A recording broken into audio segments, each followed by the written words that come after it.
Um bom dia, meus amados irmãos e irmãs. Que a infinita graça do nosso Senhor possa se derramar de uma maneira muito especial entre nós. Meu desejo sobre esse tema é compartilhar sobre o livro do profeta Joel. Poder ajudar os irmãos a estudar, a discernir pela palavra do Senhor os dias que nós estamos vivendo. O livro do profeta Joel é um livro que nos traz uma luz muito especial do ponto de vista profético sobre os dias que nós estamos vivendo, sobre os dias que antecedem a volta do nosso Senhor. Quando você estuda este pequeno livro, e se você examina mais profundamente, você vai descobrir que os comentaristas não conseguiram identificar o contexto histórico deste livro.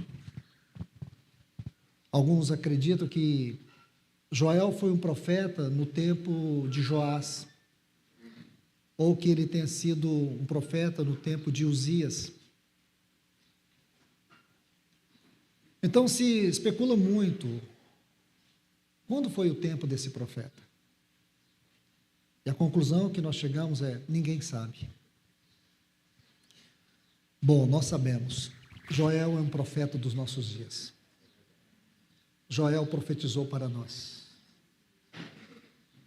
As profecias de Joel são tão atuais que é como se você estivesse lendo um jornal gospel. Desculpe-me a colocação. Ele retrata exatamente o que ocorrerá na última fase da obra de Deus. Sim, cremos. Assim como as 7 cartas às igrejas da Ásia. O livro de Joel, ele se enquadra dentro da natureza profética dessas cartas. Nós cremos que houve, sim, um contexto histórico, uma realidade histórica. Porque é um livro que trata de apostasia. É um livro que trata da consequência da apostasia. Não só da apostasia, mas da consequência dela. Esse livro, ele retrata isso. Porém, a grande tônica deste livro está sobre, não que o inimigo, que é retratado ali por 4 gafanhotos, como se fossem principados, potestades, dominadores do mundo tenebroso e hostes espirituais da maldade. Mas a grande tônica deste livro é: o que Deus fará nos últimos dias com o seu povo. Quando você lê o capítulo 1 vai retratar a apostasia e as suas consequências. Mas quando você entra no capítulo 2, Joel vai nos mostrar o povo de Deus de uma maneira muito distinta, na figura de Sião. E depois, ele vai concluir esse capítulo falando de 2 chuvas, a temporã e a serode. E nós precisamos nos concentrar aqui. Eu creio que as 2 últimas palavras nós vamos estudar sobre a chuva temporã e a chuva serode. O último avivamento que nós vamos experimentar. O avivamento que preparará a noiva para o Senhor Jesus. Ontem, o Senhor nos falou de maneira muito clara, e para mim é confortável estar aqui no mesmo ombro do nosso irmão Thomas, me colocar sobre os seus ombros, porque ele abriu um caminho na palavra do Senhor para nos mostrar essa apostasia, a indiferença dos nossos dias. Se você é alguém que leva a palavra de Deus a sério, leva a igreja a sério, se você é alguém que tem se dedicado a ouvir o Senhor para poder se tornar um instrumento da sua voz, da sua palavra, do verdadeiro evangelho, eu creio que você deve estar sofrendo muito. Eu creio que você está sentindo uma resistência. Eu creio que você está percebendo uma grande oposição, não de fora, mas de dentro. Eu creio que pessoas assim, homens assim, pessoas que Deus tem levantado nesta hora e têm sentido o peso desse chamamento, devem estar profundamente assustados. Alguns até podem estar desanimados por ver a igreja como ela está. Essa pandemia, ela tem um aspecto espiritual, ela teve um aspecto espiritual muito importante, porque veio nos revelar o que não é igreja, debaixo dos nossos olhos, e o que é a igreja. É muito comum você viajar por algumas comunidades e você procurar pelos irmãos, e os irmãos dizem assim: ele não está reunindo mais. Não, eles não estão vindo mais. Preferiram ficar em casa. Porque agora uma geração de cristãos descobriu uma maneira confortável de esperar Cristo. Sentado em casa com saquinho de pipoca, guaraná, no Zoom, partindo o pão. E alguns aproveitam que as reuniões é de manhã, nem tiram o pijama, já parte o pão na cama mesmo. E alguns têm a opção ainda de congregar onde quiserem. Tem irmãos que estão congregando, morando no Brasil, congregando lá em Miami.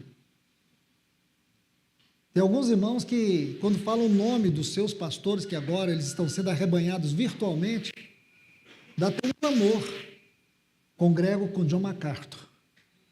É lá que eu estou participando, graças a Deus, minha vida cristã. Irmãos, Deus nunca usou homens de uma forma preferencial.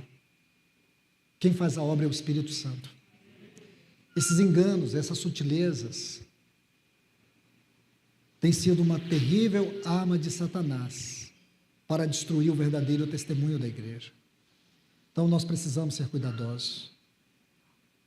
A minha cooperação aqui dentro deste livro de Joel é no sentido de ajudar os irmãos a ter um discernimento mais detalhado, mais profundo, mais microscópico do momento que nós estamos vivendo. Por favor, abra sua Bíblia no livro do profeta Joel.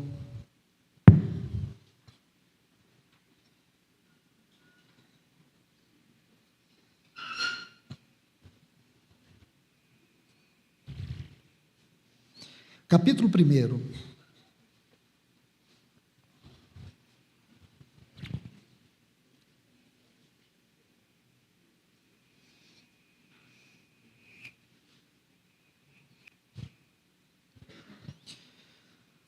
Livro do profeta Joel, vamos ler o capítulo 1, que diz assim: palavra do Senhor que foi dirigida a Joel, filho de Petuel.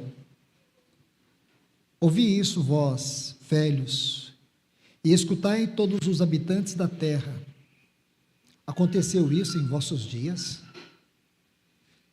Ou nos dias de vossos pais? Narrai isto aos vossos filhos, e os vossos filhos façam a seus filhos, e os filhos desses a outra geração. O que deixou o gafanhoto cortador comeu o gafanhoto migrador. O que deixou o gafanhoto migrador comeu o gafanhoto devorador. E o que deixou o devorador comeu o gafanhoto destruidor. Versículo 7 em diante. Fez de minha vide uma assolação, destroçou a minha figueira. Cortada está da casa do Senhor a oferta de manjares e a libação. Os sacerdotes, ministros do Senhor estão enlutados. A vide secou, a figueira se murchou. Aí a parte final diz: e já não há alegria entre os filhos dos homens. Desculpem-me, irmãos, é o versículo 12. Versículo 13. Cingi-vos de pano de saco e lamentai, sacerdotes, uivai, ministros do altar. Vinde, ministros de Deus, passai a noite, vestidos de pano de saco, porque a casa de vosso Deus foi cortada a oferta de manjares e a libação. Versículo 15. Ah, que dia! Porque o dia do Senhor está perto, e vem como a assolação do Todo-Poderoso. Nossos olhos e da casa do nosso Deus, a alegria dos torrões, os celeiros foram assolados. Aí a última parte do versículo 18 diz: também os rebanhos de ovelhas estão perecendo. Agora, por favor, volte ao versículo 10.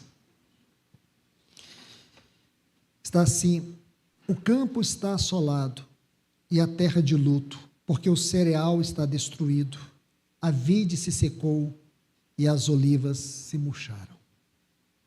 Vamos orar. Amado Deus, querido Pai, pedimos a Tua infinita misericórdia, pedimos a Tua ajuda, pedimos a Tua intervenção neste lugar, Senhor.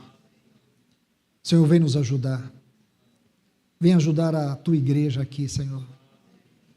Senhor, nós precisamos do Teu Espírito para nos ajudar a ler esse capítulo, Senhor. Nós precisamos da ajuda do Teu Espírito para discernir a Tua mente nesta hora.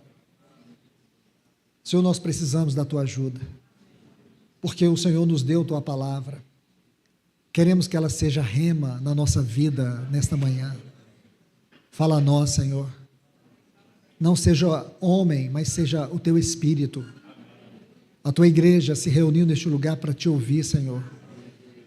A Tua igreja não está em busca de informações nem de conhecimento, mas sim de experiência com o Senhor na Tua palavra. Uma experiência que nos leve ao verdadeiro despertamento espiritual. Nós oramos em nome de Jesus. Amém. Pois bem, meus amados irmãos e irmãs, eu creio que pela leitura que nós fizemos, nós já podemos ver que Joel é um livro que seu contexto histórico é um mistério, mas a sua profecia não. A sua profecia para nós já está muito claro. Este é um livro para hoje, Joel para hoje. Este livro, ele vai retratar isso, a degradação, a apostasia. E nós precisamos estar atentos. Por quê? Pensávamos até 3, 4 que havíamos chegado no ápice da apostasia. Na verdade, nós estávamos entrando no labirinto mais profundo da apostasia. Ainda nem sabemos se o que estamos vivendo é a parte mais profunda.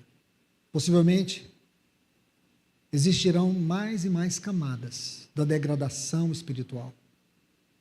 Lendo este capítulo primeiro, nós precisamos ler com oração, precisamos ler esse capítulo de joelhos. Nós vamos ver que o Senhor não escondeu nada de nós. É muito interessante aqui, eu chamo a atenção para o versículo 15. Este é apenas um dos versículos onde você vai encontrar esta frase, o dia do Senhor. Biblicamente falando, a frase, o dia do Senhor, é diferente de uma outra frase que você vai encontrar, tanto em 2 Coríntios, como também em Filipenses capítulo 1, sobre o dia de Cristo, o dia do nosso Senhor. A Bíblia faz esta distinção, o dia do Senhor e o dia de Cristo. Nós, a igreja, nós não estamos esperando o dia do Senhor. Ele virá. E todos os textos, começando com Isaías, capítulo 2, até a epístola aos Tessalonicenses, em todos os textos, aonde você ler sobre o dia do Senhor, vai falar de dia de trevas, dias escuros, o dia da ira do Todo-Poderoso sobre as nações e toda a pecaminosidade do homem. Este dia é o dia em que Deus julgará toda a impiedade deste mundo. Isto vai acontecer, está profetizado. Esse dia não tem nada a ver com a igreja. O que nós esperamos é o dia de Cristo. Esta é a nossa busca, esta é a nossa obsessão. É isso que nós acabamos de cantar. Ele vem já. E Ele vem, é para esse dia, o dia do nosso Senhor, quando Ele será magnificado na sua igreja. Então, meus irmãos e irmãs, Esta frase, ela é didática neste livro, porque ela nos coloca no seu contexto. Qual é o contexto? Qual é a intenção? Qual é a mente de Deus nesse livro? O que Deus propusera em nos dar Joel, Deus propusera falar à igreja nesses últimos dias.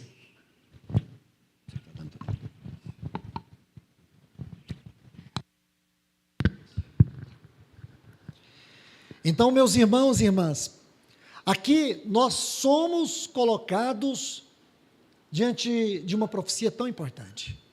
Porque, observe esse versículo 10, o cereal está destruído.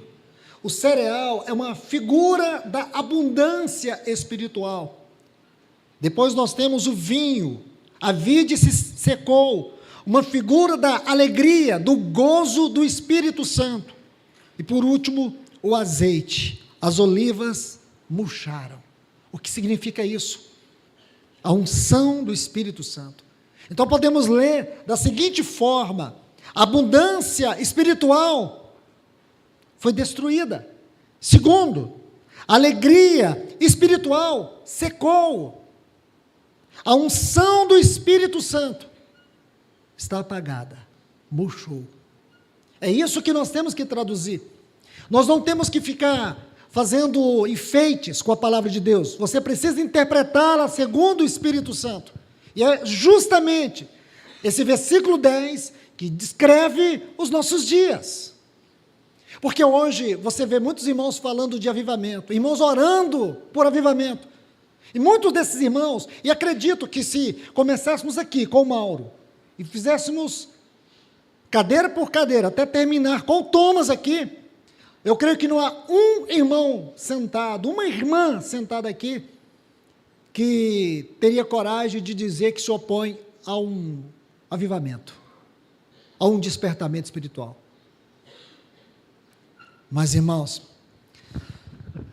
eu acredito que muitos, até que estão sentados aqui, que oram e desejam despertamento espiritual, eles esperam esse despertamento espiritual, mas que não comece com as suas vidas. Eles querem que comece logo para que eles pulem dentro. Eles não participam, eles não cooperam, eles não fazem nada, e depois oram para Deus dar avivamento. Você acha que Deus vai ouvir sua oração? Você que não coopera, não contribui, não participa, vive segregado, não tem anelo pela comunhão do corpo de Cristo, não valoriza o ministério da palavra, não ora, não participa de reuniões de oração. Você já viu um lugar grande nesse mundo? Todo local de reunião são os maiores lugares que existem na face da terra. São os maiores. E todo lugar de conferência como esse fica pequeno. Pessoas que não participam das orações da igreja, das orações congregacionais. Pessoas que não têm amor pelos perdidos, não fazem nada, mas querem avivamento. Querem avivamento, nem sabem o que é isso. Querem movimento, aviltamento e não avivamento. É assim está a igreja nos nossos dias. Eles querem euforia. No dia a dia, não tem nenhuma vida com Deus. Hoje nós vivemos a era do ateísmo religioso. É um assunto que você não vai encontrar nenhum livro escrito, você não vai encontrar ninguém pregando sobre isso, porém eu te falo que é algo muito sério. Os grandes ateus deste mundo não são os ateus científicos filosóficos, são os ateus religiosos. São aqueles que vivem como se Deus não existisse, são os que zombam de Deus no seu testemunho, na sua forma do culto pessoal. São aqueles que cantam, vem já, mas eles não fazem nada, não se aprontam. Quando você lê Apocalipse capítulo 19, você encontra a igreja e diz assim, que ela já se ataviou. A igreja que tem autoridade, que tem a liberdade de dizer, vem já, ela está se ataviando. Ela não é mundana, ela não está perdida nos labirintos sinuosos deste mundo virtual. A igreja que está esperando o Senhor é uma igreja que está comprometida com a oração, com o ministério da palavra. É uma igreja que está caminhando a passos largos, de cabeça erguida, diante de todas as afrontas, desafios que esses principados, potestades, dominadores, hostes espirituais, que esses gafanhotos citados no versículo 4 aqui de Joel, estão se levantando contra ela. O que nós encontramos em Apocalipse é uma igreja de cabeça erguida, não diante da besta, mas diante do trono. É isso que nós temos. Irmãos, nós estamos falando de despertamento espiritual, e não 7 passos para a prosperidade espiritual. É despertamento. Sabe por que despertamento? Porque o diagnóstico é que a nossa situação é horrível. É porque está havendo apostasia nas nossas vidas, nos nossos lares, no nosso casamento, em tudo. No nosso tempo, na nossa devoção, na nossa comunhão, no nosso testemunho, no evangelho. Está havendo uma degradação espiritual, e o Senhor não vem buscar uma igreja degradada, Ele vem buscar uma igreja avivada, Ele vem buscar uma igreja santa, Ele vem buscar uma igreja comprometida com o evangelho, Ele vem buscar uma igreja que vai vencer o mundo, vai vencer a carne, vai vencer o diabo e vencerá também a morte, porque ela será arrebatada deste mundo. É essa igreja que Ele vem buscar. Que privilégio, irmãos e irmãs, eu e você estamos aqui, ouvindo isso, que privilégio é para nós, que privilégio, é você ouvir sobre o evangelho genuíno. Nós saímos dessa quinquilharia, os irmãos começam a apresentar um quadro sombrio da realidade que eles estão vivendo. Como é possível, irmãos? Como é possível os irmãos dizer que em suas comunidades está faltando alegria, está faltando direção, está faltando a unção? É como esse texto que nós estamos acabando de ver. E por que, irmãos? O Espírito Santo virou as costas? Não, fomos nós que viramos as costas. Deus está retendo a sua palavra? Não, o trono está aberto para nós, o céu está aberto para nós. Irmãos, não somos nós que estamos esperando o Senhor, é o Senhor que está nos esperando. Pense nisso a partir de hoje. Não é nós que temos que esperar Ele aprontar alguma coisa. No que diz respeito aos céus, tudo já está pronto. É nós que não nos aprontamos. Que o Senhor hoje possa esmagar o meu e o teu coração nessa manhã. Que o Senhor nos ajude. Deixe-me ler alguns textos aqui. Deuteronômio, capítulo 7, versículo 3. Só para a gente criar uma moldura para esse versículo 10 do capítulo 1 de Joel.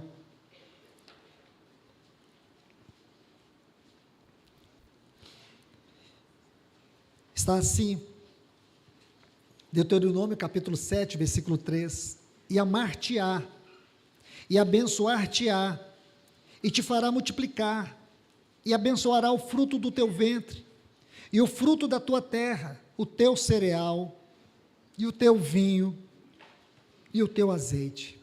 Estão vendo? Capítulo 7, versículo 3, não é esse não? 13, isso. Obrigado, irmãos. Agora vamos para o capítulo 11, e o versículo 4.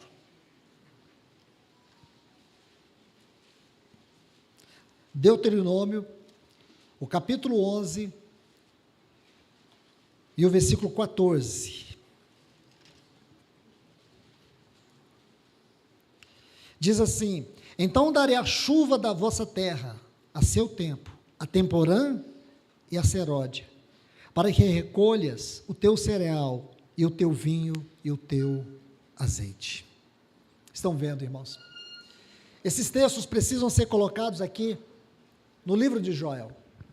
Nós precisamos entender isso, porque observe que o Senhor, Ele mostra para nós aqui no livro de Deuteronômio qual era a promessa de Deus quando eles entrassem na terra.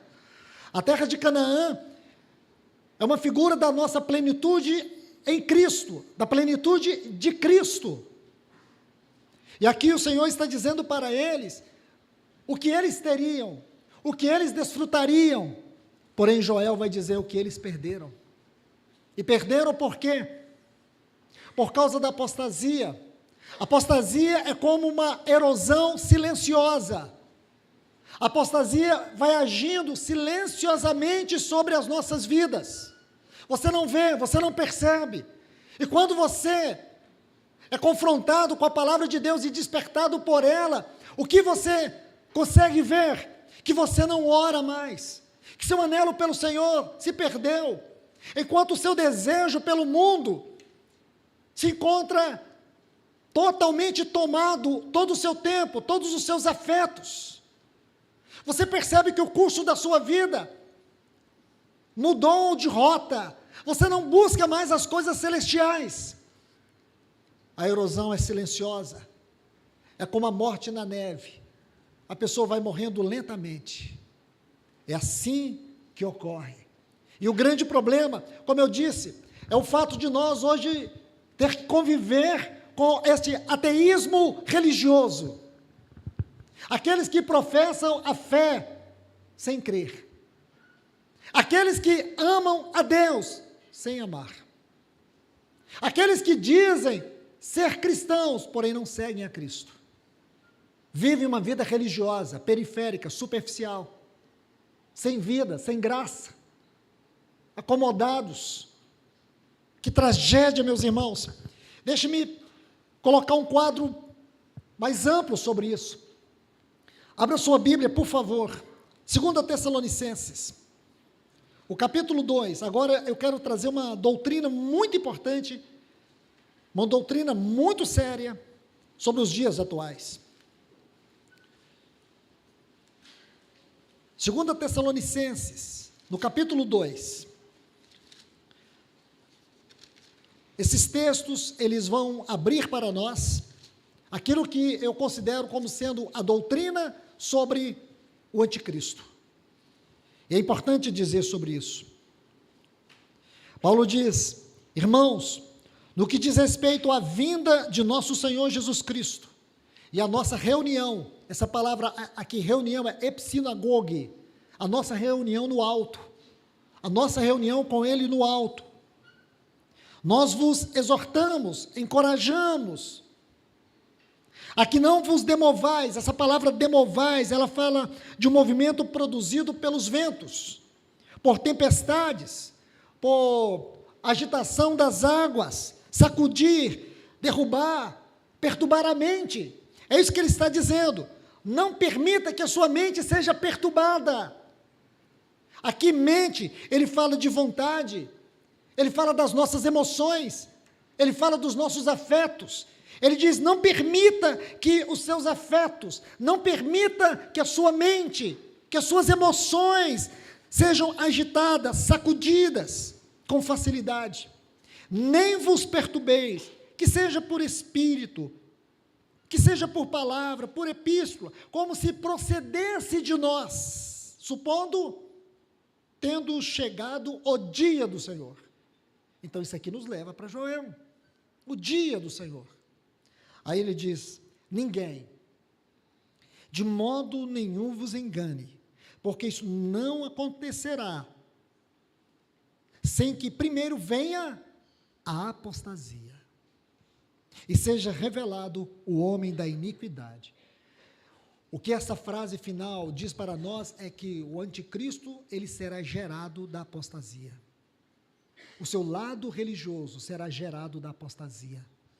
Preste atenção nisso, irmãos. O anticristo, ele será gerado da apostasia. Aí ele diz assim: seja revelado o homem da iniquidade. Eu vou citar 3 textos, um já está aqui, 2 você vai precisar para colocar aí do lado, para você estudar. E vou colocar isso, irmãos, e peço que vocês tenham esmero, zelo, quanto a isso que vocês vão ouvir. Então aqui, homem da iniquidade, o primeiro texto que você vai colocar aí é Mateus 24, 12. Por se multiplicar a iniquidade, o amor, a palavra amor aqui é ágape, o amor, o ágape de muitos esfriará. Então não olhe para o mundo, aqui o Senhor Jesus está falando com os seus, com a sua igreja. Mateus capítulo 24, 12. O outro texto está aqui nesse mesmo capítulo 2, o versículo 7, ele diz: com efeito, o mistério da iniquidade já opera. Por que mistério? Porque muitos não entendem, muitos não compreendem, não veem, mas é um espírito. E quando é mistério na Bíblia, precisa-se de revelação. E a revelação só pode ser experimentada por aqueles que têm o dom do Espírito, o dom do discernimento, o dom do conhecimento. Compreende isso? Se você não tem a palavra do conhecimento, a palavra da sabedoria, você não tem um dom de discernimento pelo Espírito Santo operando na sua vida, você nunca vai perceber o grau, a perniciosidade da iniquidade. Você vai viver naquele evangelho light. O que tem? Todo mundo faz. Ah, irmão, desse jeito não dá. Ontem nós ouvimos o evangelho de Jesus. O evangelho de Jesus não era opcional, o evangelho de Jesus era radical. Então escute isso. Esses 3 textos devem ser colocados aqui. Porque agora, irmãos, nós temos que entender essa doutrina sobre o anticristo. E por quê? Porque já existe, escute o que eu vou te dizer, já existe hoje uma igreja anticristo. Ela já está aqui nos nossos dias. É uma igreja que fala de Cristo, que prega Cristo, que canta Cristo, mas não é a igreja onde Cristo tem sua centralidade, preeminência e glória. É uma igreja que distorce o evangelho de Cristo e o acomoda segundo o gosto do freguês. É um evangelho antropocêntrico. Esse evangelho, ele entra nas nossas casas, ele tem entrado na vida de muitos. Muitos irmãos hoje fazem parte desse tipo de igreja, mesmo dizendo que congregam debaixo do nome do Senhor, eles estão lá sendo seduzidos por esse mistério, ou ministério, ou homem da iniquidade. Cuidado, meus irmãos e irmãs, observe isso. O anticristo está estabelecendo suas bases, sua plataforma, e hoje é visível, você não precisa se esforçar muito, é visível. Você vê a quantidade de irmãos que as suas mentes foram, como diz Paulo, demovidas. Hoje estão perturbados mentalmente, do ponto de vista da espiritualidade. Estão confusos com respeito ao verdadeiro evangelho. Se deixaram levar por esse espírito maligno que tem seduzido todo mundo. Então, irmãos, vamos entender essa doutrina, vamos entender esse ensino. Eu peço a vocês, escrevam tudo isso, pelo menos aonde estão os textos, volte a ler, lembre-se dessa leitura, vai fazer uma grande diferença na sua vida, vai te ajudar, na hora que você precisar exercer o discernimento, a sabedoria, na sua oração, para poder vivermos com ousadia esta hora. Neste exato momento que nós estamos vivendo, nós não podemos brincar, nós não podemos viver um evangelho mais ou menos. A igreja a qual tem a liberdade, a ousadia, a alegria de cantar a volta do Senhor, é uma igreja ousada, é uma igreja corajosa. Esta sim o Senhor vê os verdadeiros adoradores. Então diga, irmãos, nós estamos passando por uma grande luta, uma luta terrível. Amanhã nós vamos falar sobre isso. A grande batalha espiritual da nossa era. Não é como no passado, tínhamos que lutar contra principados, potestades, dominadores e hostes. Eles ainda estão aí. Eles ainda continuam guerreando contra nós. Porém, irmãos, à medida que você vai amadurecendo, você começa a compreender essas batalhas, e você consegue sobreviver a elas, mas existe um inimigo, e você não chama ele de inimigo, você chama ele até de amigo. Porém, o que os exércitos, o que as heresias no passado nunca conseguiram contra a igreja, esse inimigo, que é muito bem acolhido por nós, ele já conseguiu, e ele está destruindo a igreja. O nome dele é modernidade. Vamos falar sobre isso amanhã. Nunca, irmãos, nunca existiu uma geração mais escravizada do que a nossa. A nossa geração é a geração mais escravizada e escravizadora que já existiu. Hoje nós convivemos com pessoas completamente escravizadas. Elas adoram e cultuam ao grande Deus da modernidade. Sabe qual é o nome dele? Eu mesmo. Esse é o nome do Deus da modernidade, eu mesmo. Ontem o irmão Thomas tocou aqui no narcisismo. Esse narcisismo digital, lembra do Narciso? Aquele homem forte, aquele que era incapaz de amar qualquer pessoa, ele só amava a si mesmo. Então ele foi amaldiçoado pela deusa Nemésia, e ele ficava olhando nas poças de água, seu próprio reflexo, e se admirando, até que certo dia ele olhou num poço profundo e viu a sua imagem. Ele pulou sobre aquele poço e ele morreu afogado na sua imagem. Ah, irmãos, esse não é um assunto de mitologia, esse é um assunto real, porque o grande narcisismo digital hoje, ou o poder desse grande narcisismo digital entrou no meio dos irmãos, está destruindo famílias, destruindo jovens, destruindo pessoas, destruindo os afetos, mudando nossa identidade, corrompendo nossos valores, acabando com a nossa fé. Tudo isso que é descrito nesse versículo 10 de Joel capítulo 1 é o que nós podemos aprender dos dias que nós estamos vivendo. E digo para vocês que tudo isso compõe o grande poder do anticristo nos nossos dias. Todo mundo está esperando um homem manifestar, enquanto o seu espírito já está aqui há 2000 anos, e ele nunca trabalhou tanto como ele está trabalhando agora. O espírito e o sistema do anticristo já está aqui, então você não precisa se preocupar se vai ser aquele, porque o que já está acontecendo é grave, é trágico, e se você demorar a abrir os seus olhos, você será engolfado, e você não terá tempo de reconstruir sua vida cristã. Eu tenho dito isso para muitos irmãos, que tentam contra-argumentar, justificar sua frieza. Eu digo, mas que hora que você resolveu desviar, hein? Que horas? Eu disse isso para várias pessoas. Que hora? Meu irmão, pensa. Se você um dia intentou desviar, você escolheu a hora errada. Porque possivelmente você não terá como voltar. Você não terá como reconstruir sua vida espiritual. E o poder sedutor do inimigo hoje é muito, muito pior do que há 10 anos atrás. Irmãos, precisamos da ajuda do Senhor, e vamos aqui, rapidamente, entender sobre o que está acontecendo nos nossos dias. Abra sua Bíblia em Daniel capítulo 7. Daniel capítulo 7.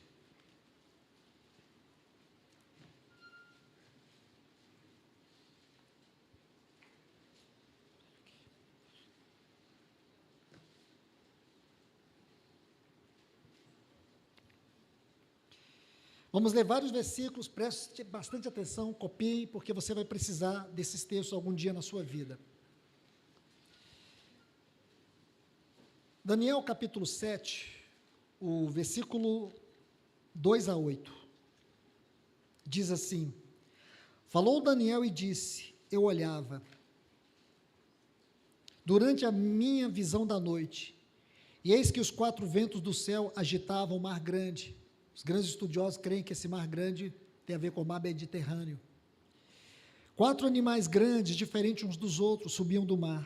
O primeiro era o leão, a Babilônia, que tinha asas de águia. Enquanto eu olhava, foram arrancadas as asas, ou as suas asas, que eram os caldeus e os assírios. Foi levantado da terra e posto em 2 pés, como homem. Ele foi dado a mente de homem. Continuei olhando, e eis aqui o segundo animal, semelhante a um urso, Império Medo-Persas, o qual se levantou sobre um dos seus lados. Por que um dos seus lados? Porque os persas eram mais fortes. Na boca, entre os dentes, traziam 3 costelas, possivelmente o Egito, a Síria e a Babilônia, impérios que eles conquistaram. Eles diziam, levanta-te, devora muita carne. Depois disso, continuei olhando, e eis aqui 4, outro semelhante a um leopardo, e tinha nas costas 4 costelas, que foram os 4 generais de Alexandre. Ptolomeu, que governou o Egito depois da morte de Alexandre, depois o Cassandro, que foi para a Macedônia, Grécia, né? O Lisímaco, que foi para a Trácia, a Bitínia, e por último, o Seleuco, que foi para a Síria e parte da Ásia Menor. Então, muito clara a profecia. Imagina você pegar a história e colocar do lado dessa profecia. Se cumpriu. Você quer um testemunho maior do que esse? Aí diz, versículo 7, depois disso eu continuava olhando nas visões da noite, e eis aqui o quarto animal, terrível, espantoso, sobremodo forte. Aí tem umas descrições dele, porém lá embaixo diz assim, na última frase desse versículo 7, tinha 10 chifres. Chifres fala de autoridade. O número 10 fala de responsabilidade. Então aqui tem a ver com uma responsabilidade governamental. O versículo 8, estando eu a observar os chifres, eis que entre eles, esses 10, subiu outro pequeno, diante do qual 3 dos primeiros chifres foram arrancados. E eis que neste chifre havia olhos, como de homem, uma boca que falava com insolência. Versículo 16, cheguei-me a um dos que estava perto e lhe pedi a verdade acerca de tudo isto. E assim ele me disse e me fez saber a interpretação das coisas. Esses grandes animais, que são 4 reis que se levantarão na terra. Então tive o desejo de conhecer a verdade a respeito do quarto animal, que era diferente de todos os outros, muito terrível, cujos dentes eram de ferro, cujas unhas eram de bronze, que devorava e fazia em pedaços e pisava os pés o que sobejava. E também a respeito dos 10 chifres, que tinha na cabeça, e do outro que subiu, diante do qual caíram 3, daquele chifre que tinha olhos e uma boca que falava com insolência, e parecia mais robusto do que os seus companheiros. E eu olhava, e eis que esse chifre que é o anticristo, é a besta, diz assim, fazia guerra contra os santos e prevalecia. E aqui nós precisamos interpretar essa palavra, nós não podemos ir para casa sem interpretar isso aqui. Quer dizer que ele vai prevalecer contra os santos? Calma, vamos buscar aqui no hebraico o significado dessa palavra prevalecia. Essa palavra, ela dá a ideia de resistir. O sentido aqui é, ele é capaz de vencer, mas não é que ele vai vencer. E vou te provar isso com muita segurança. Aqui o sentido é, ele tem o poder de alcançar o que ele quer. É isso que traz no hebraico. E foi traduzido dando a ideia que o anticristo vai vencer os santos, mas não vai mesmo. Escute isso, irmãos, não vai. Porque lembra que o Senhor disse assim, Daniel, sela o livro até o tempo do fim. O tempo do fim é agora. O livro de Daniel está sendo aberto, irmãos. O livro de Daniel está sendo aberto e ele tem que ser interpretado com Apocalipse. Apocalipse é a chave que abre Daniel para nós. Então vamos lá. Preste atenção. Daniel capítulo 7. Veja o versículo 8. Observe bem. Mas os santos do Altíssimo receberão o reino e possuirão para todo sempre de eternidade em eternidade. Ele vai vencer os santos? Não. Ele vai resistir. Ele tem o poder de vencer, mas ele não vai vencer. Muitos serão vencidos? Sim, eu creio. Muitos vão sofrer pela sua resistência? Sim, nós estamos vendo isso. Porém, o Senhor está me dando a mim e a você uma oportunidade de nós ouvirmos esta palavra. Veja, o que o poder do mundo, esse poder do mundo é o poder do anticristo. Tem a ver com o espírito do anticristo, com a plataforma do anticristo. Você está edificando sua vida sobre isso? Sobre os valores deste mundo? Você tem se conformado com este mundo? Sua vida deixou de ser um culto a Deus e você tem se deixado levar pela onda desse mundo? Você continua ou tem permanecido escravizado por este mundo virtual? Esse mundo de celebridades instantâneas? Há uma febre no meio do povo de Deus em ser celebridades instantâneas, esse poder sedutor movido por esse mundo virtual. Você sabia que aqueles que criaram as grandes plataformas do mundo virtual nunca permitiram os seus filhos ter um iPhone? Você sabia que o Steve Jobs nunca deixou que os seus filhos usassem iPhone? Existem estudos sérios que estão sendo feitos hoje para poder nos mostrar quais são os efeitos danosos de todas as plataformas virtuais. E muito mais, os efeitos devastadores nas próximas gerações. A conclusão é assustadora. E eu falo para vocês, está aí diante de nós, e você negar isso, é você negar que a palavra de Deus vai se cumprir. É você lutar contra o cumprimento da palavra de Deus. Quer você queira ou não, ela vai se cumprir. Nem um tio Deus deixará de fora. Tudo será cumprido. Por isso, eu e você estamos tendo a oportunidade de nos arrepender nesta manhã. E se queremos um despertamento espiritual, ele tem que começar com arrependimento. Hoje, irmãos, isso está devastando os nossos lares. Eu não estou dizendo que celular é uma coisa do diabo, não é. E vou dizer algo para sua surpresa, eu acredito que o celular foi Deus que nos deu. Deus nos deu o celular. Assim como Ele deu para Adão e Eva o jardim do Éden. O problema é que Adão não guardou o jardim e a serpente entrou. Essa ferramenta que pode ser de grande utilidade, até mesmo para a glória de Deus, as pessoas estão transformando em uma devoção, em uma idolatria virtual, onde você tem gastado a maior parte do seu tempo, aí que está o seu mundo obscuro. Quantos homens aqui, suas esposas não sabem o que existe dentro do seu celular e nem a senha? E o contrário também. E o contrário. Quantas pessoas estão mergulhadas, escravizadas em pornografia virtual? Desejar pecar é pecado. Hoje, com esse mundo metaverso, aqui ó, eu falei para vocês, que ele estava aqui, foi ele que me contou, do primeiro batismo de uma comunidade virtual. Falei de você, Thomas. Falei, vocês não vão acreditar em mim? Então, Thomas vai estar esse final de semana, pergunte para ele. Primeiro batismo de uma igreja virtual, imagina, os avatares sendo batizados. É sério, irmãos? Digo para vocês, isso é para chorar. O que transformar o evangelho hoje? Uma comunidade, não vou dizer o nome aqui, ela criou uma comunidade virtual no metaverso, inaugurou o primeiro templo, foi um movimento a nível mundial. Agora converteram os primeiros avatares, e eles foram batizados.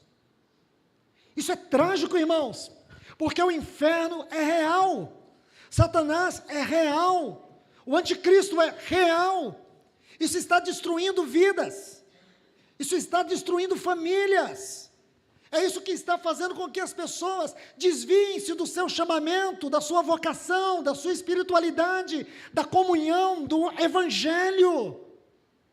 Aqui está, veja, diz que ele fará guerra, e nós estamos vivendo esse tempo de guerra. Não é curioso, irmãos? Quando você lê Efésios capítulo 2, versículo 6, diz que nós estamos assentados com Cristo nos lugares celestiais.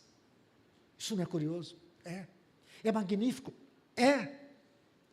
Mas também, quando você chega no capítulo 6, do versículo 12, vai dizer para nós que a nossa luta não é contra carne e contra sangue, mas sim contra principados, potestades, dominadores deste mundo tenebroso e hostes espirituais da maldade que atuam nos lugares celestiais. É aí que você encontra uma chave muito importante, duas esferas, não, é a mesma esfera.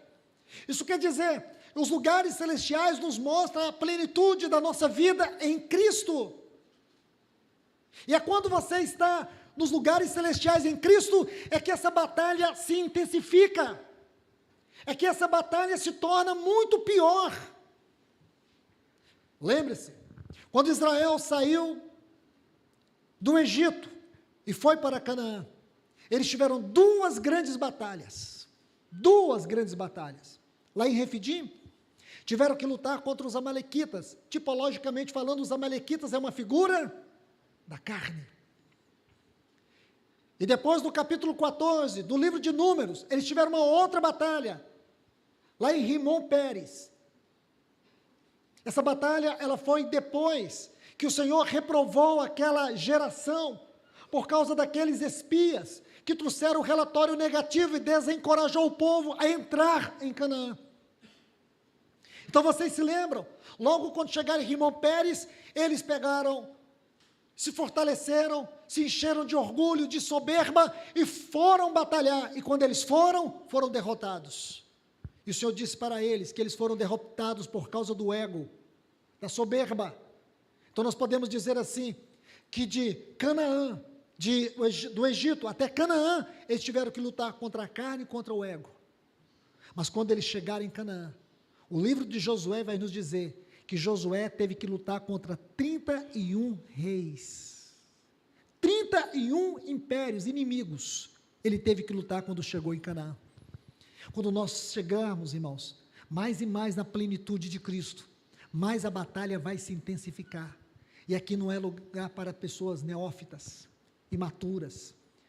Chegou o momento, irmãos, de nós abraçarmos o Evangelho, pedir ajuda ao Senhor, para que o poder do seu Espírito se intensifique na nossa vida, nos revista da couraça, da armadura de Deus. Agora chegou o momento das grandes e mais terríveis batalhas. Por isso esse texto diz que o anticristo, ele terá poder de vencer os santos, de resistir os santos. Só que tem algo maravilhoso e consolador nesse capítulo 7, onde diz, os santos do Altíssimo. Algo que você precisa notar, é muito pequeno, mas a luz da palavra de Deus vai nos ajudar. Olha aqui no versículo 21. Eis que este chifre fazia guerra contra os santos. Por que santos? Qual a diferença de santos para santos do Altíssimo aqui? A diferença está clara, né, irmãos? Santos do Altíssimo. Por que santos aqui? Qual que é a didática do Espírito Santo aqui? Geral. Santos, aqui no versículo 21, é genérico. Todos. Santos do Altíssimo, distinto. É aqueles que vão vencer. Olhe bem, vamos para outros versículos aqui, por favor, olhe o versículo 22. Eis que veio o ancião de dias, que é uma figura do nosso Senhor Jesus Cristo, e fez justiça aos santos do Altíssimo, e veio o tempo em que os santos possuirão o reino. Após a volta do nosso Senhor Jesus, nós iremos reinar com Ele. Então nós vamos vencer. Há um grupo de pessoas aqui, que eles vão sustentar o testemunho da vitória de Cristo, mesmo com todos os ataques, mesmo com todas as limitações, mesmo com todas as tribulações, mesmo com todas as adversidades, mesmo com toda a apostasia. E a Bíblia diz, os santos do Altíssimo, eles vencerão, eles possuirão o reino, eles reinarão com Cristo. O livro de Apocalipse diz que há sim, aqui nessa terra, uma geração de cristãos que não vão se curvar ao anticristo, a besta, não vão adorá-lo, esses não se prostrarão e estarão diante do trono de Cristo eternamente. É isso que está, irmãos, é nisso que eu creio. Olha o outro texto, versículo 25, diz assim, proferirá palavras contra o Altíssimo, magoará. Esta palavra, ela precisa ser estudada com a mesma palavra aqui do versículo 21, prevaleceu, porque ela espiritualmente traduz para nós, o que significa prevaleceu, venceu os santos. Essa palavra ela é distinta em todo o Velho Testamento, só ocorre aqui. Ela significa desgastar. Desgastar, essa palavra magoará, desgastar. É o que o anticristo está fazendo hoje. Irmãos, eu falo, e sei que muitos podem testemunhar comigo, existe um esgotamento espiritual, um desânimo espiritual. Muitas pessoas estão desgastadas, desanimadas, espiritualmente infelizes. Como pode ser, irmãos? Nós não podemos, de maneira alguma, demonstrar isso, porque esta é a hora da nossa maior alegria, esta é a hora do nosso maior regozijo. porque eu acredito que nós somos aqueles que vamos passar a linha da chegada, nós somos a igreja que vamos viver a hora mais especial. Se os primeiros cristãos primitivos experimentaram aquele avivamento inicial, nós somos a igreja que experimentaremos o avivamento final. Eles experimentaram o avivamento para iniciar a história da igreja. Nós experimentaremos o avivamento que vamos concluir a história da igreja nessa dispensação. Deve ser dias de alegria para nós, dias de gozo para nós. Por isso nós cremos que o Senhor trará um despertamento espiritual para aqueles que querem. E para aqueles que querem. Esse avivamento vai ser íntimo, vai ser profundo. É o avivamento que vai preparar a noiva para Cristo. Então aqui está, santos do Altíssimo. Olha o versículo 27 ainda. O reino, o domínio e a majestade dos reinos, debaixo de todo o céu, serão dados ao povo dos santos do Altíssimo. O seu reino será reino eterno, e todos os domínios o servirão e lhe obedecerão. Então não é curioso, irmãos, que no mesmo capítulo onde você lê um texto que te traz assim uma interrogação, e eu olhava, e eis que este chifre fazia guerra contra os santos, a guerra já começou.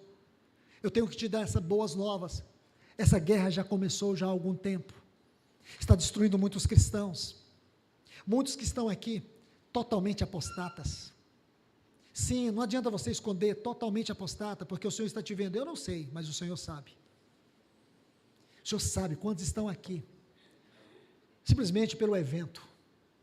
Você não veio para ter um encontro com Ele, você veio pelo evento. Mas o Espírito Santo pode transformar a motivação errada do seu coração, e te levar ao encontro com Deus através da sua palavra. E você pode receber um poder de ressurreição espiritual. O Senhor pode colocar, pelo poder da sua palavra, colírio nos seus olhos, e você vai ver. E você vai ter uma visão, um discernimento dessa atmosfera que nos cerca, essa atmosfera espiritual que está densa, mas graças a Deus, os nossos olhos estão sendo abertos, o Senhor está abrindo os nossos olhos, o Senhor está fazendo uma grande obra, sim, Ele não está de braços cruzados no seu trono, Ele está trabalhando, o seu Espírito está trabalhando, e que Ele trabalhe na minha e na tua vida nesta manhã. Então veja isso, talvez você olhe e fique desanimado, mas agora, irmãos, no mesmo capítulo você encontra a chave. Então para nós ficou claro, está muito claro, muito claro. Então, meus irmãos, irmãs, vamos aqui para Apocalipse capítulo 13, esta é outra porção que você tem que ler, leia nessa sequência que eu coloquei para vocês, isso vai te ajudar muito, porque geralmente não gostamos muito de porções escatológicas, e Satanás sopra lá no ouvido, isso é muito confuso, ele não quer que você conheça a escatologia, não é a escatologia onde cada um pensa de uma maneira diferente, isso aqui não tem como ninguém pensar diferente, isso aqui está claro diante dos nossos olhos, os textos são autoexplicativos, autointerpretativos, nós não temos que ficar aqui com especulação, está muito claro diante de nós. Então vamos lá. Você vai ver que agora em Apocalipse capítulo 13, a visão de João é de trás para frente. Isso é curioso. Diz assim: vi emergir do mar, nós vimos lá sobre o mar, possivelmente o Mediterrâneo, onde concentrou a história dessas nações. Uma besta que tinha 10 chifres e 7 cabeças, e sobre os chifres 10 diademas, e sobre as cabeças nomes de blasfêmias. A besta que vi era semelhante ao leopardo, nós já falamos, o império grego, pés como do urso, império medo-persa, e boca como leão, império babilônico. Tudo isso nós já vimos em Daniel. E deu-lhe o dragão, o próprio Satanás, o seu poder e o seu trono à grande besta, porque a besta é aquele quarto animal terrível, que Daniel ficou espantado diante dele, e dentro dessa visão desse animal terrível, ele viu um chifre pequeno, que é a figura do anticristo. Então preste bastante atenção, versículo 3, então vi uma das suas cabeças como golpeadas de morte, mas essa ferida, por quê? Porque agora vai ter um reavivamento desse reino, desse império, golpeada de morte, mas essa ferida mortal foi curada. Olha essa frase: e toda a terra se maravilhou, seguindo a besta. É o que nós estamos vendo hoje, irmãos. E adoraram, essa palavra é muito importante no versículo 4, porque essa palavra ocorre 22 vezes no livro de Apocalipse. 22 vezes. Significa beijar a mão prostrado. Beijar a mão prostrado, em sinal de reverência. Escute isso. Adoraram o dragão, porque deu sua autoridade à besta. Também adoraram a besta, dizendo: quem é semelhante à besta? Quem pode pelejar contra ela? Meus irmãos, não precisa ir longe. E também não queria que você fizesse isso, mas é quase que inevitável. Mas se você ver um jornal hoje, a nível nacional, uma revista, irmãos, não é como a gente via 20, 30 anos atrás, é uma coisa nojenta, é o império do mal, da perversidade, da iniquidade, os jornalistas tendo o prazer de noticiar sobre o aborto, assassinato de crianças inocentes, que não tiveram o direito de escolha. Isso eles noticiam assim, aí depois vão para a Ucrânia, falando de morte, que crianças estão morrendo na Ucrânia. Aí no outro jornal, teve uma situação de crianças que foram violentadas. Como assim, irmãos? Como esse mundo consegue ser malignamente paradoxal? Se é que existe isso. Como é que a gente consegue ver bandidos sendo aclamados como heróis, as leis sendo chutadas, desprezadas? Nós estamos vendo a história mais negra da jurisprudência. Que absurdo! Eu não estou exagerando não, irmãos, isso está aí todos os dias. Homens imorais, atacando a fé abertamente, o evangelho, a igreja. Mas isso aí, irmãos, não estou falando para desanimar vocês, é isso, é esse cenário que está sendo construído, e já está construído. Nós não temos que olhar para isso, porque nós somos os santos do Altíssimo. Nosso reino não é deste mundo, nós não somos deste mundo, nós não temos que colocar nosso coração nessa terra. E escute o que eu vou te dizer: antes de sermos arrebatados para os céus, o Senhor já terá arrebatado os nossos afetos, Ele já terá arrebatado o nosso coração. Antes do Senhor se encontrar conosco lá nos ares, nós estamos nos encontrando com Ele aqui na terra. Sem essa comunhão, irmãos, é religião. Não fique esperando o grande dia de Cristo chegar para você, porque nós estamos vivendo Cristo aqui na terra, todos os dias, e a vinda dele será apenas no momento, no abrir e fechar de olhos. A palavra ali é átomo, no momento, átomo, vai ser rápido, mas a nossa comunhão aqui já está demorando algumas horas. Vamos desfrutar Cristo, e se Ele não vier até o final dessa comunhão, nós teremos o dia. Se Ele não vier hoje, vai ter amanhã. Se Ele não vier até o final da semana, nós podemos desfrutar Ele todos os dias, até que aquele grande acontecimento ocorra para todos nós. Então, olha aqui, irmãos, é muito importante, e diz mais, versículo 7, foi-lhe dado também que pelejasse contra os santos e vencesse. Está vendo aqui? Aí os irmãos entram em desespero, está vendo, irmão, ele vai vencer os santos. Aí começa tanta interpretação maluca. Irmãos, por favor, existe uma ciência que interpreta a Bíblia, chamada de hermenêutica. Não esqueça de Daniel capítulo 7, versículo 21, quando diz que este chifre, o anticristo, ele tinha a capacidade de resistir, de magoar, de desgastar. É nesse sentido aqui. E digo para vocês, sim, é fato sim, irmãos, e digo com muita tristeza, que você abre Mateus capítulo 25, diz que o reino do céu será semelhante a 10 virgens, 5 eram prudentes, e 5 nécias. A palavra ali é loucas, porque é loucura, você ouvir este evangelho, participar de uma conferência como esta, ouvir a palavra que nós ouvimos ontem, a palavra que você tem ouvido lá na sua comunidade, A palavra que você tem recebido do Senhor, com tanta luz, com tanta graça, com tanta advertência, com tanto chamado arrependimento, e você ainda permanecer apostata. É loucura você escolher o caminho das virgens nécias. É loucura saber que o Espírito Santo foi derramado como o nosso paracleto, aquele que veio para nos ensinar todas as coisas, aquele que veio para magnificar e substantificar toda a obra de Cristo no nosso coração, aquele que é o amigo fiel, o ajudador, o consolador, o advogado, o intercessor, o sustentador. Ele é tudo aquilo que Cristo foi para os discípulos, Ele é para nós hoje. É Ele que nos leva e nos eleva à presença de Deus. É Ele que confirma para nós a veracidade da palavra de Cristo, quando diz que há um caminho aberto entre nós e o trono, e nós podemos entrar com ousadia. É o Espírito Santo. Ele está aqui. E Deus não deu Ele de uma maneira limitada, Ele foi dado de forma ilimitada. Ele foi dado para nós, para estar conosco para sempre. Jesus disse que Ele estaria conosco para sempre. Ele é o outro consolador. Como é possível você pegar a sua vida, sua vasilha de azeite, e você deixar o Espírito Santo secar, magoar, entristecer, apagar? Será que o Espírito Santo não apagou da sua vida a luz de Deus? Será que você não o tem entristecido pela apostasia, pela frieza, pela indiferença? Será, irmãos?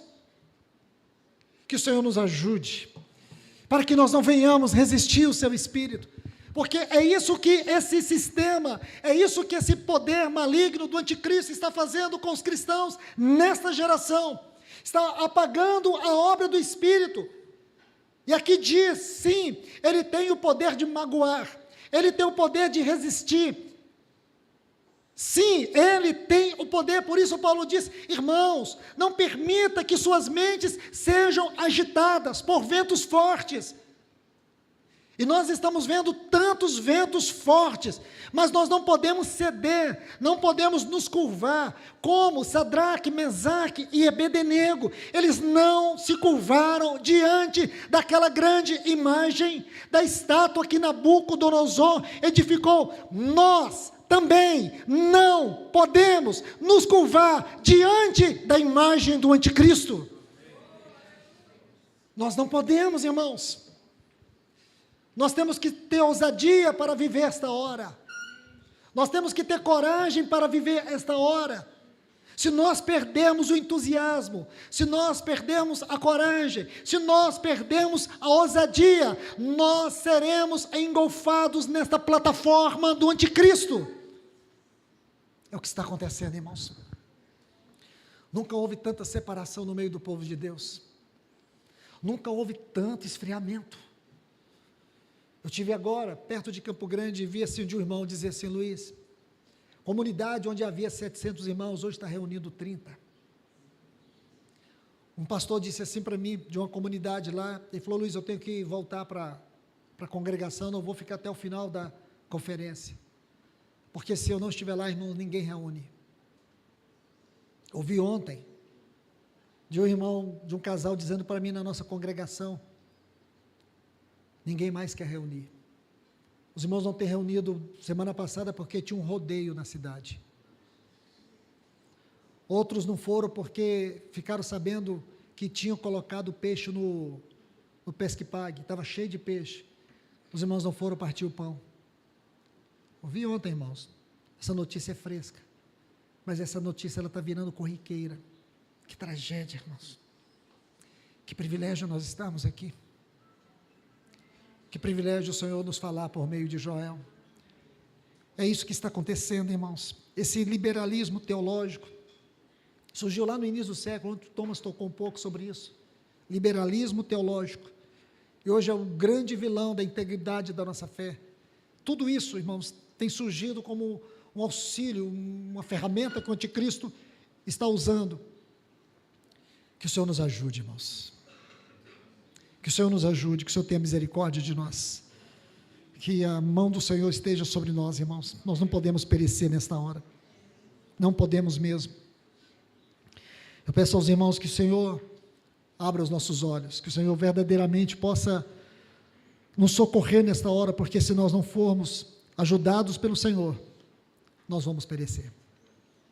Nós vamos perecer. Aqui eu quero colocar 3 coisas para vocês. O que é essa besta? Aqui de Apocalipse capítulo 13. Nós vemos que hoje existe uma civilização toda encabeçada por essa besta. Diz que toda a terra vai seguir ela e vai adorar.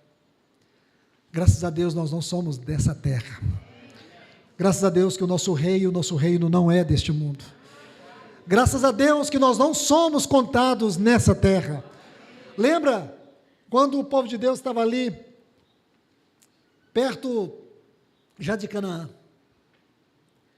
e aí eles têm Balaão, aquele profeta das trevas,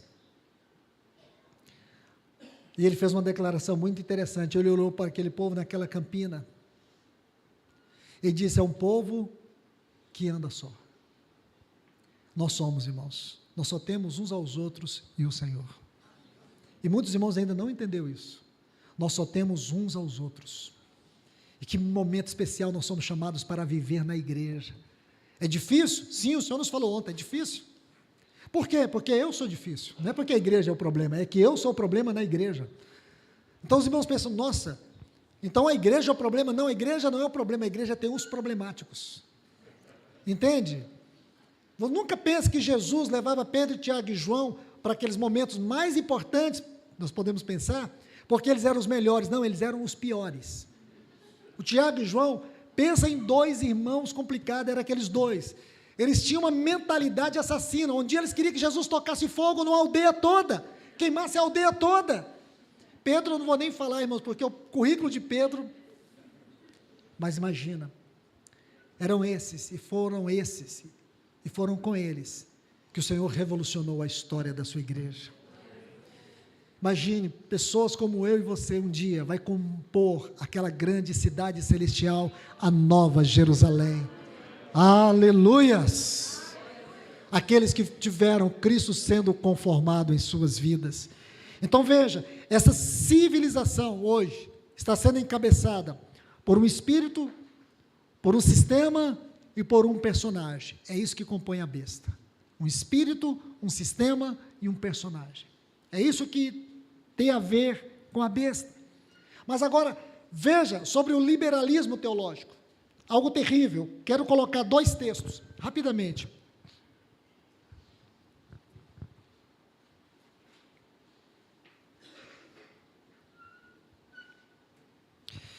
Primeira Timóteo capítulo 4, versículo 1.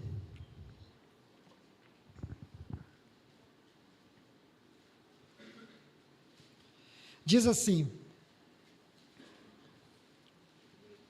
1 Timóteo 4:1, ora, o Espírito expressa que nos últimos tempos, alguns apostatarão da fé por obedecerem a espíritos enganadores e a ensinos de demônios.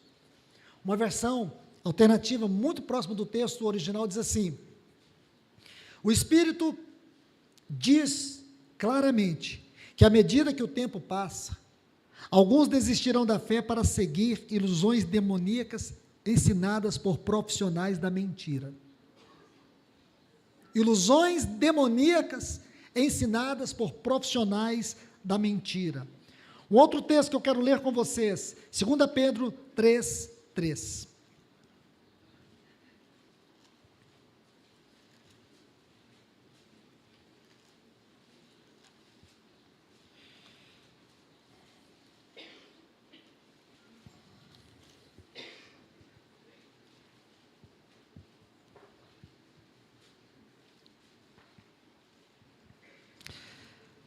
Diz assim, 2 Pedro 3:3. Tendo em conta, antes de tudo, que nos últimos dias virão escarnecedores, com seus escárnios, andando segundo as suas próprias paixões. Irmãos, se você quiser a interpretação desse texto, é só entrar no YouTube. Não precisa nem de um lexo grego, é só entrar no YouTube. Você vai ver os escárnios teológicos. Você vai ver o liberalismo. A quantidade de hoje de líderes que se dizem porta-voz de Deus, homens que escarnecem da verdade, que zombam da doutrina, que ferem e magoam o Espírito Santo, descaradamente, ensinando o liberalismo. Não vou nem entrar nesse detalhe, porque o Senhor nos falou ontem com muita propriedade. Irmãos, isso é fato. Olha o que está escrito aqui. Quando Paulo diz, vamos voltar lá, 1 Timóteo 4,1, quando ele diz expressamente, ele diz sem sombra de dúvida, claramente, alguns apostatarão, isto é, retrocederão. A frase da fé, eu não vou entrar em detalhe para não ficar com preciosismo de exposição, mas aqui é o genitivo, é um caso genitivo, lá da gramática grega, da fé. Aqui significa, não é crer, mas é da doutrina, é naquilo que cremos. Então, quando ele diz, muitos apostatarão da fé, a ideia que a gente tem é de alguém que deixou a comunhão da igreja e foi para o mundo. Não, a situação é muito sutil, porque aqui é o desvio doutrinário. Por isso que ele coloca aqui, ensino de demônios. São os profissionais da mentira, que cometem o desvio doutrinário. Irmãos, ontem quando eu ouvia sobre o Evangelho de Cristo, eu regozijei no meu espírito, porque é justamente isso que nós necessitamos ouvir. Nunca teremos um verdadeiro despertamento espiritual, se o Senhor não restaurar o lugar da sua palavra entre nós, sua natureza, seu caráter, seu poder. Nunca. E é o que nós estamos vendo hoje, a palavra de Deus sendo diluída. Quando Pedro diz escarnecedores, o sentido aqui é pessoas que zombam, são os zombeteiros. Deus não chama zombeteiros, Deus está à procura de trombeteiros, homens que conheçam o movimento celestial e possam avisar a igreja, como está em 1 Coríntios 14, 8, se a trombeta der o som, incerto, quem vai se preparar para a batalha? Nós temos que nos preparar para essa batalha, que nós já estamos envolvidos nela.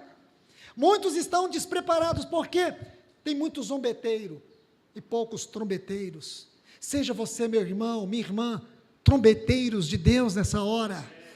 Comece a discernir os movimentos celestiais, comece a proclamar o verdadeiro evangelho.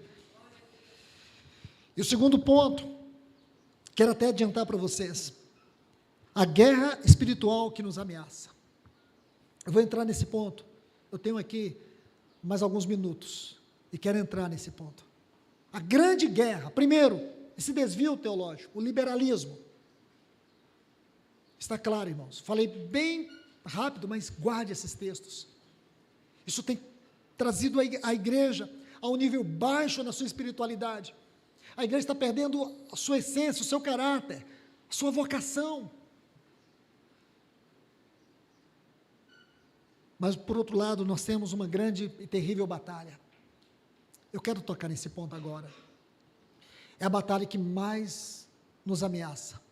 Como eu disse há pouco, irmãos, não é lutar contra principados, potestades, é contra o modernismo. O modernismo está destruindo a igreja. Hoje a batalha não é na esfera metafísica, não, é no nosso dia a dia, é dentro das nossas casas, é no nosso trabalho, é aí que nós temos que enfrentar as verdadeiras batalhas. Aqui nós vemos a grande ameaça.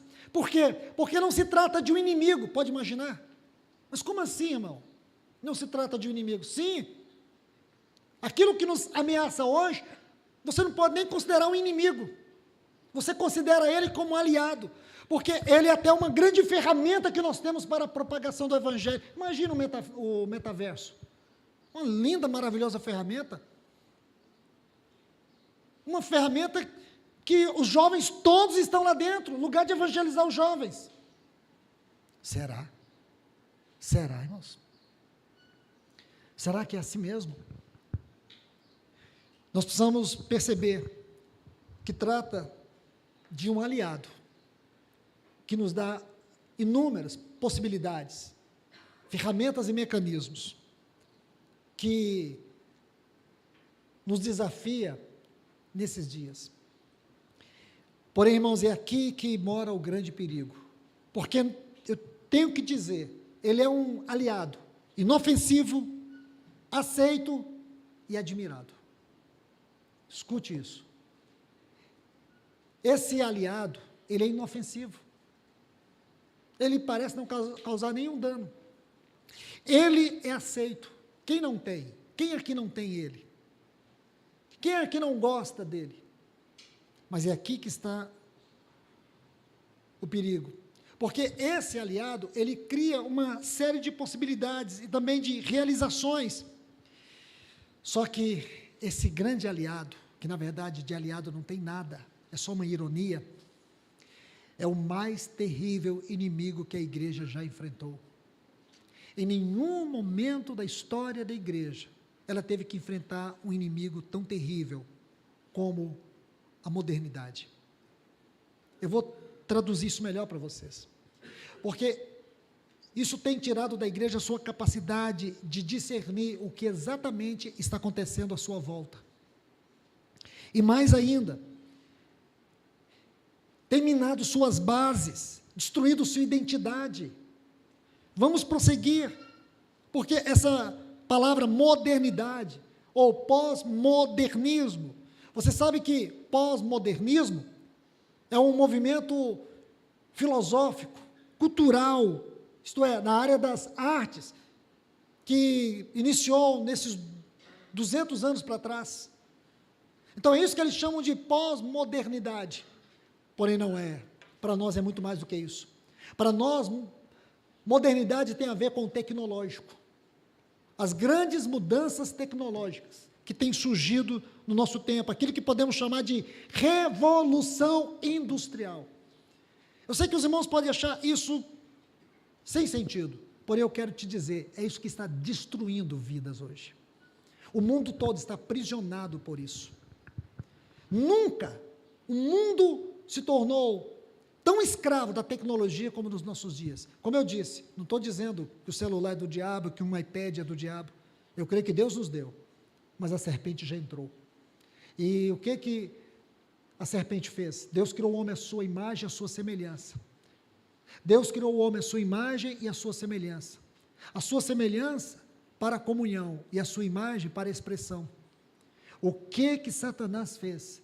Destruiu esses dois grandes aspectos da criação do homem. Destruiu a comunhão com Deus e a expressão de Deus. Você vai ver que lá, na tentação de Cristo, quando ele venceu a Satanás, ali começa, irmãos, o seu maravilhoso trabalho de reconstruir em nós essa imagem e semelhança que foi perdida. Porque a imagem na qual o homem foi criado era Cristo, porque Cristo é a imagem de Deus. Agora, aquele que é a imagem de Deus desce para nos tornar semelhantes a Ele. E é isso que Ele está trabalhando, Ele está sendo conformado nas nossas vidas. Ele venceu Satanás, Ele destruiu Satanás, em todas as esferas, Ele destruiu Satanás. E é o que Ele está fazendo hoje, irmãos. Glórias a Deus por isso. Mas o que essa maligna ferramenta tem feito? O poder do modernismo tem feito? Destruído a identidade, destruído a nossa imagem. Hoje as pessoas não estão vendo isso. É absurdo, irmãos, porque aqui nós encontramos a maior ameaça que o cristianismo já enfrentou. Repito, hoje o cristianismo está enfrentando uma ameaça tão terrível que em nenhum outro momento da história ele pôde experimentar.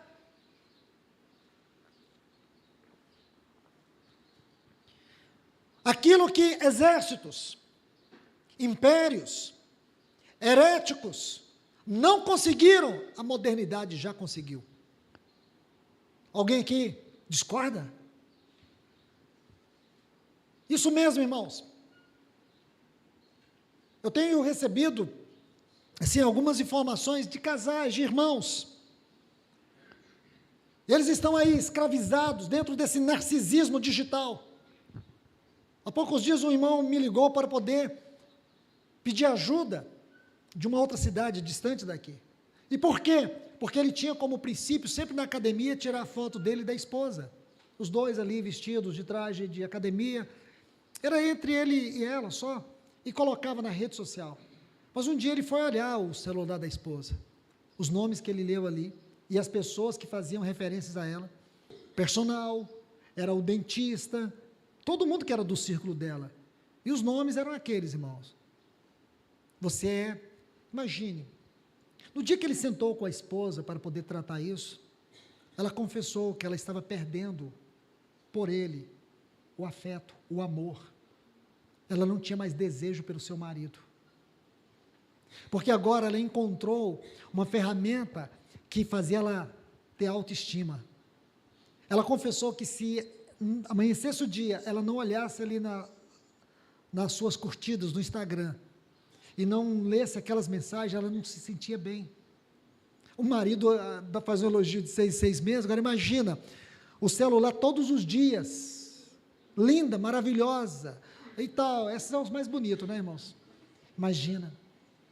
E ele disse assim para mim: Luiz, meu casamento acabou. Acabou.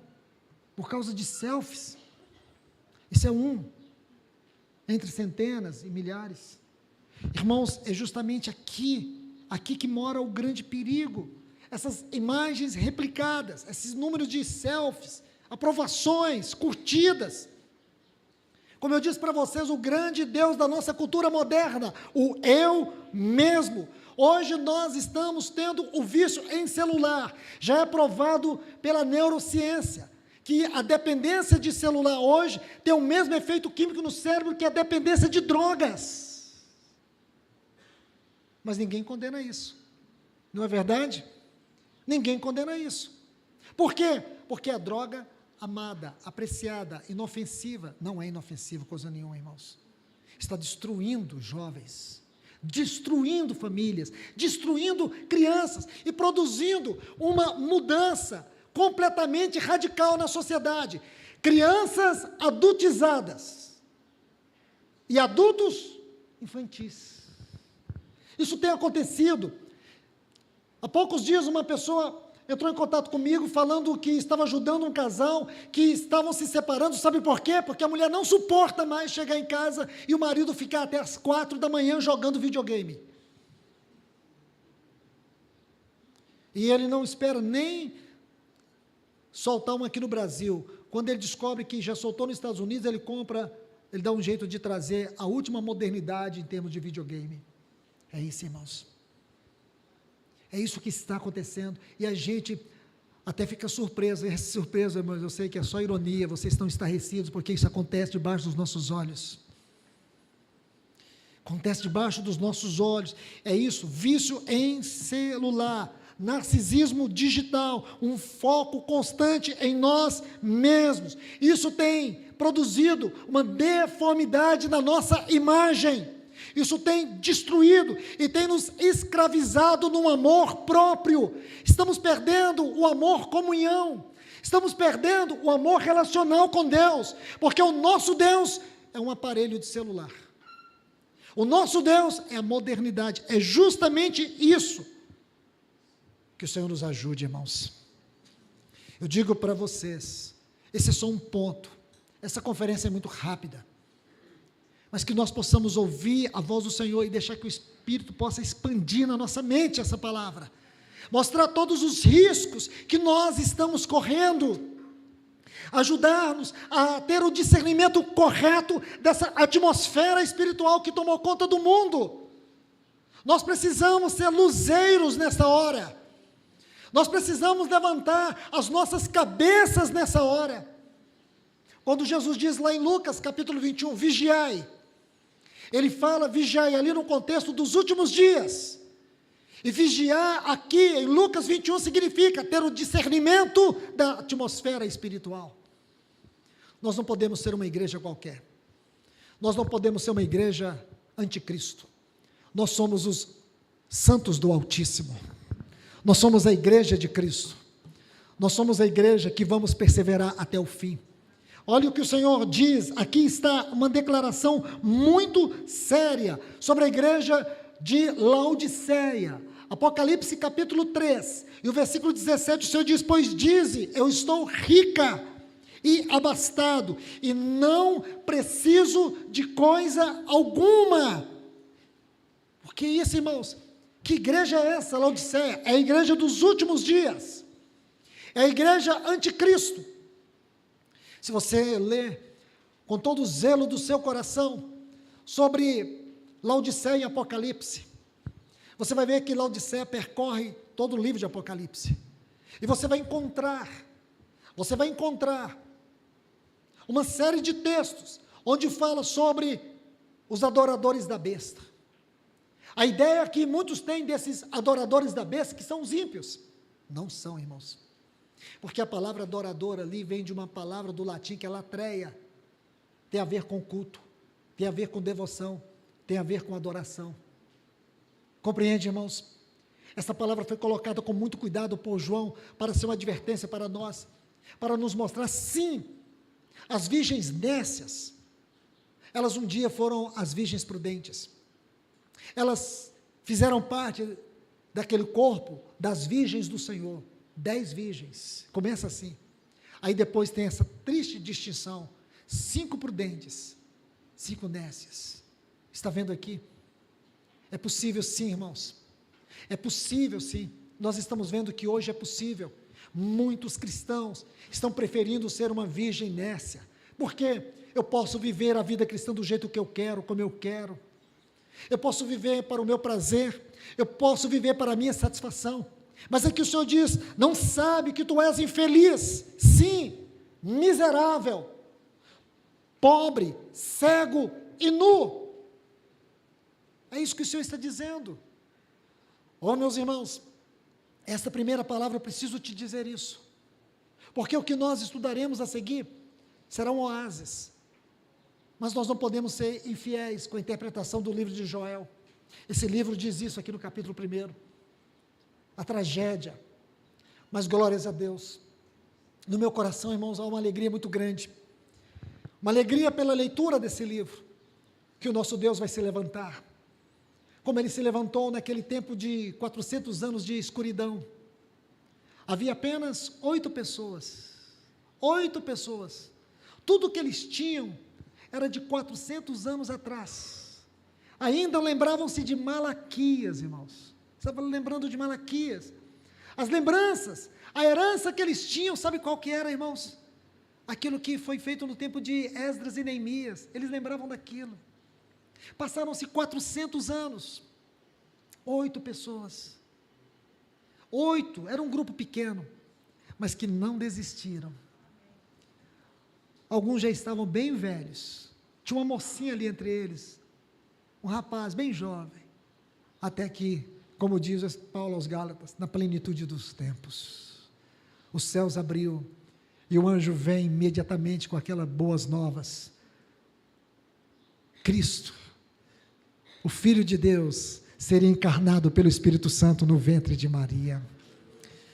Da mesma forma, irmãos, eu sei que nesses últimos dias teremos tempos difíceis, e vai ficar um remanescente fiel, que não vai se curvar, não vai se rebaixar, não vai ceder, um remanescente que vai permanecer corajosamente aqui até o fim, e esses céus vai abrir mais uma vez.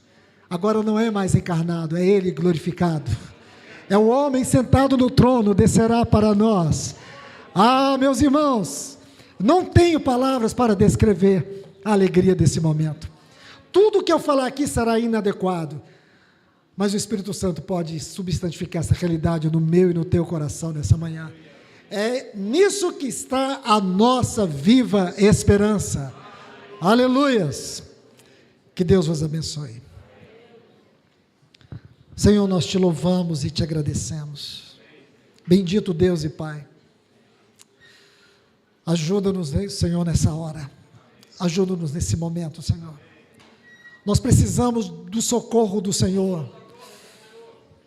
Nós precisamos que o Senhor entre mais profundo no nosso coração com a Tua palavra. Venha a nós, Senhor. Tire todo espírito de apostasia do nosso meio. Toda frieza, toda indiferença. Muitos que estão aqui, Senhor, e vieram tão desanimados, tão frustrados, tão desencorajados. Oh, Senhor, quantos estão aqui nessa condição de Laodiceia? Miserável, pobre, cego, nu. Senhor, vem com teu colírio nesta hora. Vem com as tuas vestes, revista-os nessa hora, Senhor. Em nome de Jesus, faz a tua obra por meio da tua palavra. Nós te pedimos em nome de Jesus. Amém, Senhor.